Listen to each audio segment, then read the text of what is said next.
মাত্র 15 বছর বয়সে বিয়ে হয়েছে অরুর। ঠিক সেদিনই তার হঠাৎ করে পিরিয়ড শুরু হয়ে যায়। বিয়ের সাজে বসা থাকা ছোট অরু পিরিয়ডের অসহ্য যন্ত্রণায় পেটে হাত দিয়ে কাতরাতে থাকে।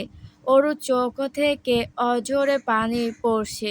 মেয়েটা কাউকে কিছু বলতেও পারছে না। অরুর এমন অবস্থা দেখে তার মা নাজমা বেগম এগিয়ে আসে। নাজমা বেগম অরুর মাথায় হাতে রেখে বলল, মা, কি হয়েছে তোর? অরুর সামনে সবাই বসে আছে, তাই অরু কোনো উত্তর না দিয়ে তার ঠোঁট দিয়ে নিজের ঠোঁট চাপ দিয়ে ব্যথা সহ্য করার চেষ্টা করে। ব্যাপারটা নাজমা বেগম কিছুটা বুঝতে পারে। সে অরুকে নিয়ে অন্য ঘরে চলে যায়। ঘরে নিয়ে নাজমা বেগম নাইমাকে বলল, কিরে, তোর কি কিছু হয়েছে নাকি? তখন অরু বলল, মা, আমার পিরিয়ড শুরু হয়েছে, পেটে অসহ্য ব্যথা করছে, আমি এইভাবে বিয়ে করতে পারবো না, তুমি একটু বোঝার চেষ্টা করো। নাজমা বেগম বুঝতে পারে ব্যাপারটা, কিন্তু তার তো কিছুই করার নাই। সে চাইলেও বিয়েটা ভেঙে দিতে পারে না। হঠাৎ করে শোনা যায় বর এসেছে। কথাটা শুনে অরু আতঙ্কে উঠল। তার মনের ভেতরে ভয় ঢুকে গেল। অরু কান্না করতে করতে তার মাকে বলল, মা, তুমি বিয়েটা ভেঙে দাও প্লিজ, আমি এই অবস্থায় বিয়ে করতে পারবো না। তখনই ঘরে চলে আসে অরুর বাবা নিজাম সাহেব। নিজাম সাহেব ঘরে এসে দেখে অরু কান্না করছে। তখন নিজাম সাহেব অরুর দিকে এগিয়ে আসে আর বলতে থাকে, মারে, মেয়েদের আসল ঠিকানা হলো তার শ্বশুর বাড়ি। সব মেয়েদের এটা মেনে নিতে হয়। নিজাম সাহেব আসল ঘটনাটা বুঝতে পারেনি। নাইমা তার বাবাকে কিছু বলতেও পারছে না। বাবাকে সে কিভাবে বলবে তার কি হয়েছে? তখন নাজমা বেগম নিজাম সাহেবকে নিয়ে অন্য রুমে চলে গেল আর তাকে সব কিছুই খুলে বলল। নিজাম সাহেব এমন কথা শুনে অবাক হয়ে গেল, কিন্তু কি করা যায় সে বুঝতে পারছে না। নিজাম সাহেব অনেকক্ষণ চেয়ারের উপরে বসে থেকে ভাবতে থাকে, আর যদি এখন বিয়েও ভেঙে দেয় তাহলে তো আর কেউ অরুকে বিয়েও করবে না। সবাই ভাববে অরুর কোনো সমস্যা আছে, আর নানানজন নানান কথা বলবে। তাই নিজাম সাহেব সব চিন্তা বাদ দিয়ে তার স্ত্রীকে বলল, তোমার মেয়েকে বিয়ের জন্য প্রস্তুতি নিতে বলো। একথা বলে নিজাম সাহেব চলে গেল। নাজমা বেগম তার স্বামীর এমন ব্যবহার দেখে মোটেও অবাক হলো না, কারণ সে জানে নিজাম সাহেব যেটা বলে সেটাই করে। তারপর নাজমা বেগম অরুর রুমে চলে যায়। অন্যদিকে দেখা যায় অরুর হবু স্বামী আবির বরযাত্রী নিয়ে অরুদের বাসা চলে আসছে। নিজাম সাহেব সবাইকে আমন্ত্রণ করে ভিতরে বসালো। আবির এই বিয়ের জন্য মোটেও প্রস্তুত ছিল না। এক কথা বলতে গেলে তাকেও জোর জবরদস্তি করে বিয়ে করানো হচ্ছে। আবিরের বাবা মা জোর করে তাকে বিয়ে দিচ্ছে। আবির সাহেব সবার সাথে কথা বলে পরিচয় হয়ে নিল। এইদিকে অরুর মা তার রুমে এসে দেখে অরু বসে আছে। অরু তার মাকে দেখে বলল, মা, বাবা কি বলল? বিয়েটা কি ভেঙে দিয়েছেন? নাজমা বেগম বলল, না মা, তোর বাবাকে তো চিনিস, তিনি এক কথার মানুষ, যা কিছু হয়ে যাক তিনি তার কথার নড়চড় হতে দিবেন না। মা, তোমরা কেন এত তাড়াতাড়ি আমার বিয়ে দিতে চাইছো? আমি কি তোমাদের কাছে অনেক বোঝা হয়ে গিয়েছি? আমার তো এখন পড়াশোনা করার বয়স, আমি এই বয়সে কিভাবে একটা সংসার সামলাবো? বাবাকে বলো না বিয়েটা ভেঙে দিতে, আমি এই বিয়ে করতে চাই না মা। আবার এইদিকে আমার এই অবস্থা, আমি কিভাবে এসব অন্য একটা লোককে বলবো? মা, তুমি কিছু একটা করো প্লিজ। আমি আর কিবা করতে পারি? চিন্তা করিস না, সব ঠিক হয়ে যাবে। মা, একটা কাজ করো, আমাকে তোমরা গলা টিপে মেরে ফেলো। আমার আর এসব ভালো লাগছে না। আমি বুঝতে পারছি তোমরা আমাকে তাড়াতে চাইছো, তাই না? আমি বিয়ের পরে কিভাবে একটা অচেনা মানুষকে এইসব বলবো? তার উপর ওনার পুরো অধিকার আছে আমার উপর, যদিও আমারও আছে তার প্রতি। তবুও সে যদি চায় আমি কি না করতে পারবো? সে তো আর একটা মেয়ের এই অসহ্যনীয় যন্ত্রণার কথাটা বুঝতে পারবে না। সে তো নিজের ক্ষুধাটা নিবারণ করবে। এতে যে আমার জীবনটা বেরিয়ে যাওয়ার মতো অবস্থা হয়ে যাবে মা। এমনিতেই আমার বয়স অনেক কম। আমি কিভাবে এত কিছু সামলে নেব? হঠাৎ করে নাজমা বেগমকে ডাক দিলেন তার স্বামী। সে উঠে চলে গেল। একা একা রুমের মধ্যে বসে থাকে অরু। মেয়েটা অজোরে কান্না করতে থাকে। অরু বুঝে গিয়েছে তার এই বিয়ে আর আটকানো সম্ভব না। তাকে এই অল্প বয়সে স্বামী সংসার করতে হবে। নাজমা বেগম নিজাম সাহেবের কাছে গিয়ে বলল, মেয়েটা অনেক কান্নাকাটি করছে। এমনিতেই মেয়েটির বয়স অনেক কম, আবার এখন এই অবস্থা। কিছু করার নেই। বরপক্ষ চলে আসছে। কাউকে কোনো কিছু বুঝতে দেওয়া যাবে না। মেয়েকে রেডি করে নিয়ে আসো তাড়াতাড়ি। বরপক্ষ অপেক্ষা করে বসে আছে। সময় নষ্ট করে লাভ নেই, যাও অরুকে নিয়ে আসো। এই কথা বলতে বলে নিজাম সাহেব চলে গেলেন। কিছুক্ষণ পরে অরুকে নিয়ে আসলো। অরুকে খুব সুন্দর করে সাজানো হয়েছে। ছোট মেয়েটাকে অসাধারণ সুন্দরী লাগছে। অরুকে এনে আবিরের পাশে বসানো হলো। পিরিয়ডের অসহ্য যন্ত্রণা সহ্য করে বসে আছে। একটু পরপর পেটে হাত দিচ্ছে অরু। তারপর ইসলামিক নিয়মে তাদের বিয়ে হয়ে গেল। বিয়ের সব কাজ শেষ করে এখন কনে বিদায় করার সময় হয়ে গিয়েছে। অরু তার মাকে জড়িয়ে ধরে কান্না করতে থাকে। নাজমা বেগম তার মেয়েকে সান্ত্বনা দিয়ে বলল, মা, কান্না করিস না। আমাদের কথা মনে পড়লেই চলে আসিস। এটাই তো নিয়ম। সব মেয়েদের বিয়ের পরে আসল ঠিকানা হলো তার স্বামীর বাড়ি। আমিও তো আগে অন্য বাড়ির মেয়ে ছিলাম। দেখবি কিছুদিন পরে সব ঠিক হয়ে যাবে। তারপর নিজাম সাহেব অরুকে আবিরের হাতে তুলে দিয়ে বলল, বাবা, অরু আমার একমাত্র মেয়ে। তুমি ওকে দেখে রেখো।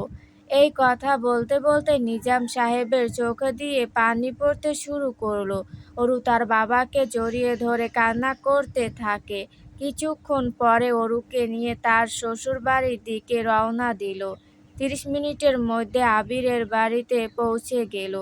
দেখতে দেখতে রাত হয়ে গেল। ঘড়িতে রাত 1টা ছুঁই ছুঁই, কিন্তু আবির এখনো বাসরঘরে আসেনি। একটা রুমের মধ্যে একা একা বসে আছে অরু। বধূ সাজে 15 বছরের অরু বাসরঘরে বসে আছে। প্রায় 1 ঘন্টা পার হয়ে গেল। অরুকে বাসরঘরে এনে বসিয়ে রেখেছে, কিন্তু আবিরের আসার কোনো নাম নেই।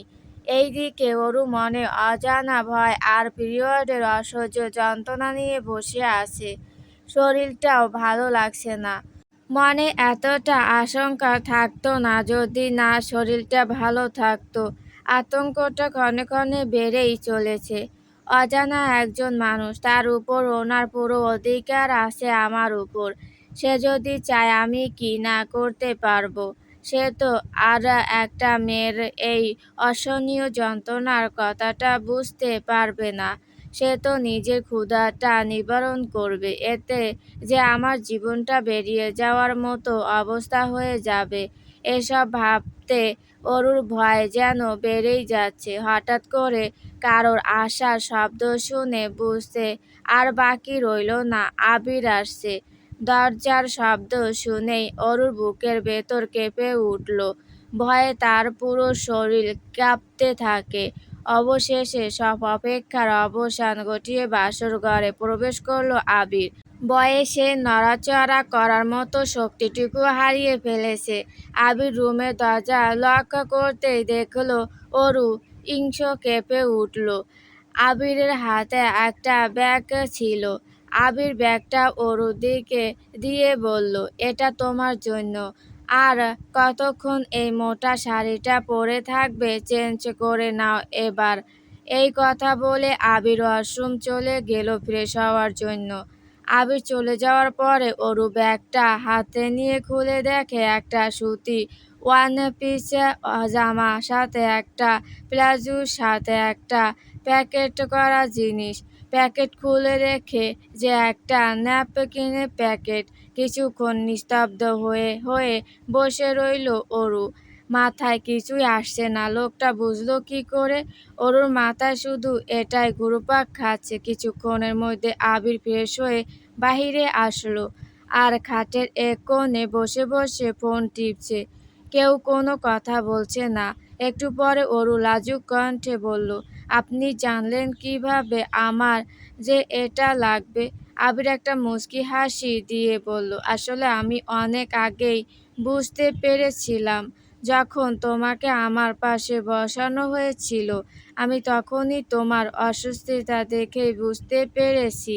ও বাট অস্বস্তিটা তো অন্য কারণও থাকতে পারে, তাই না? বাট বারবার পেটে হাত দেওয়ার কারণ তো আর অন্য কিছু হতে পারে না। আবিরের কথা শুনে অরু তো পুরাই অবাক হয়ে গেল। অরু মনে মনে ভাবতে থাকে, লোকটা তার এত কিছু খেয়াল করলো অথচ সে বুঝতেও পারেনি। অরুকে চুপচাপ থাকতে দেখে আবির বলল, ভয় পাওয়ার কিছু নেই। তুমি আমার স্ত্রী, আর সব থেকে বড় কথা হলো, কারো ভালো স্বামী হতে গেলে আগে ভালো বন্ধু হতে হয়। তুমি আমার কাছে তোমার সবকিছু শেয়ার করতে পারো, কোনো সমস্যা হবে না। অরু আবিরের কথা শুনে একটু খুশি হলো। তার ভেতরের ভয় কাজ করছে। আবির অরুকে বলল, নাম কি তোমার? অরু কাঁপা কাঁপা কণ্ঠে বলল, জি, আমার নাম অরু। আবির বুঝতে পারল অরু ওকে প্রচণ্ড ভয় পাচ্ছে। তাই সে অরুর ভয় দূর করার জন্য বলল, মাথায় এত বড় একটা ঘোমটা টেনে রেখেছ কেন? লজ্জায়? অরু আগের মতোই কাঁপা কাঁপা কণ্ঠে বলল, জি না। তাহলে এমন জড়সড় হয়ে মাথায় বড় একটা ঘোমটা টেনে বসে আছো কেন? নর্মাল ড্রেস পরে নাও। অরু তবুও আগের মতোই বিছানার এক পাশে গুটিসুটি মেরে বসে রইল। মেয়েটা খুব ভয় পাচ্ছে, ভয়ে কোনো কথা বলছে না। অরুর এমন আচরণে এবার আবিরের কিছুটা হাসি পেল, কিন্তু সে হাসি চেপে রেখে বলল, ভয় নেই, আমি তোমায় স্পর্শ করব না। তুমি নির্দ্বিধায় ড্রেস চেঞ্জ করে এসে ঘুমোতে পারো। আবিরের কথায় যেন অরু প্রাণ ফিরে পেল। সে গুটি গুটি পায়ে ওয়াশরুমে গেল ড্রেস চেঞ্জ করতে। কিছুক্ষণ পরে অরু ড্রেস চেঞ্জ করে এসে খাটের এক কোণে বসে রইল। অরুর মন থেকে ভয় অনেকখানি কেটে গেল। আবির অরুকে বলল, এই রাতটা আমাদের জন্য স্পেশাল একটা রাত। এই রাত আমরা স্পেশাল করে রাখতে পারি।